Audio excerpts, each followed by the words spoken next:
neither federal nor reserve, is created. It was planned at a secret meeting in 1910 on Jekyll Island in Georgia by a group of bankers and politicians, including Colonel House. And this transferred the power to create money from the Treasury of the United States government to a group of private bankers. It is probably the largest generator of debt in the world. And we know from Isaiah 10, Micah 5, and several other passages that one of the key titles of the Antichrist is the Assyrian. The Assyrian. We believe that the stage is being set for global tyranny. We're seeing the positioning going on that's going to make it very, very easy for a world dictator to take control of the structure. We know that Scripture describes just that, a world leader taking over a federation of global states. Satan has 7 super kingdoms. In Revelation 12, verse 3, it says, "And there appeared another wonder in heaven. Behold, a great red dragon, having 7 heads and 10 horns." There it is again. "And 7 crowns upon his heads." Where on earth do we get 7 empires? Well, you see, we're familiar with Daniel's 4+1, but Daniel wrote in the days of Babylon. Prior to him, there were 2 major empires, Egypt and Assyria. And so if you take the 2 preceding, if you start from the beginning, there's Egypt, Assyria, then Babylon, Persia, Greece, and Rome in 2 phases. And so, and of course, the second phase of the Roman Empire having the 10 horns is well detailed in Daniel 2, 7, and 8, and we've looked at those passages. Now, don't let these last 5 confuse you, because again, it's Daniel's 4+1, if you will, Rome in 2 phases. Once you understand that, then everything starts to make some sense here. And most scholars recognize that the Roman Empire is, as I say, in 2 phases, what I'll call phase 1 and phase 2. Well, when you get to Revelation 17, it says, "And there are 7 kings, 5 are fallen, 1 is, and the other is not yet come. And when he cometh, he must continue a short space." Now, this is pretty straightforward. 5 are fallen. This is being penned by John, and behind him are 5 empires: Egypt, Assyria, Babylon, Persia, and Greece. That makes sense. There are 7 kings, 5 are fallen, and 1 is. The one that's around right then, namely Rome. Paul was in exile on the island of Patmos when he was penning this from Rome. And the other is not yet come. Okay, that's the 7th. That's the last one. It's the phase 2 of Rome, if you will. It's the last one, sort of. "And when he cometh, he must continue a short space." Okay. The next verse, Revelation 17:11, "And the beast that was and is not, even he is the 8th, and is of the 7, and goeth into perdition." What on earth can that mean? Taken by itself, it sounds like it's contradictory. The beast that was and is not, even he is the 8th, and is of the 7, and goeth into perdition. That passage has puzzled scholars for centuries. But in this background, let's take a look at this. The beast that was and is not, even he's the 8th. Well, that's the 11th horn of the final empire.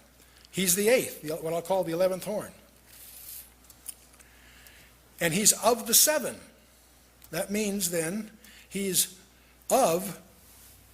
somehow of the 7. But there's another clue here. It says that was and is not. Which of those 7 has disappeared from history? One of the great mysteries of archaeology is that there were many, many experts that didn't believe the story of Jonah because they didn't believe there ever existed a city called Nineveh. And it may astonish you to discover that they didn't know anything about it in an archaeological sense until the gold rush in California. Not that it had anything to do with it, I just mentioned that so you remember the date. In 1849, Layard was the committed person that made history by discovering Nineveh.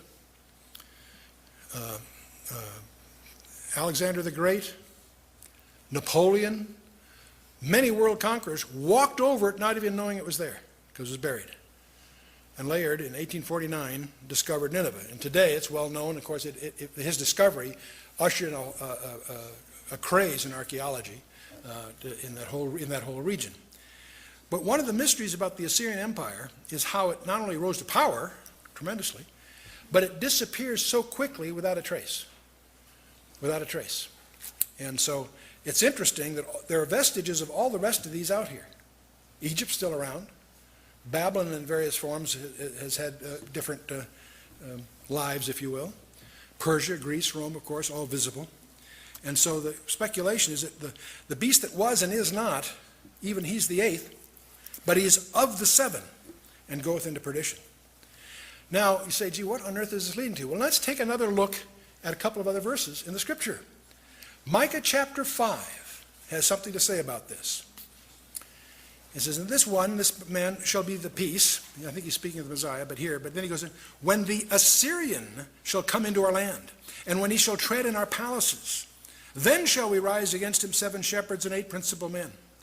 And they shall waste the land of Assyria with the sword, and the land of Nimrod in the entrances thereof. Thus shall he deliver us from the Assyrian when he cometh into our land, and when he treadeth within our borders. The Assyrian, the Assyria, the land of Nimrod. Do you pick up that? What on earth is Micah talking about? And that's what we're going to explore a little further. But I want you to notice something.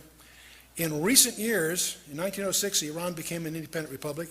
From the old Roman Empire, these previously subsumed entities have reemerged. 1921, Afghanistan, 22, Egypt, 22, Iraq, 24, Turkey, 1930, Lebanon, 1938, Syria, 46, Jordan, 47, Pakistan, both Jordan and Pakistan being synthetic countries built to appease the Muslims, and 48, this nation Israel. It's interesting that in our recent history, all the pieces have resurfaced, perhaps to be recoalesced in this final super empire. Egypt, of course, was Ptolemy. Seleucus were the rest of these. Seleucus and Lysimachus, if you talk Turkey. But out of these, Iraq and Syria are those regions, those are the names by which they're known today, that way back constituted the empire known as Assyria, which incidentally was the place from which the first world dictator sprung. The first dictator, Nimrod, and perhaps the last will be an echo of that. And we'll take a look at that in our next session. Nimrod II, the 11th king.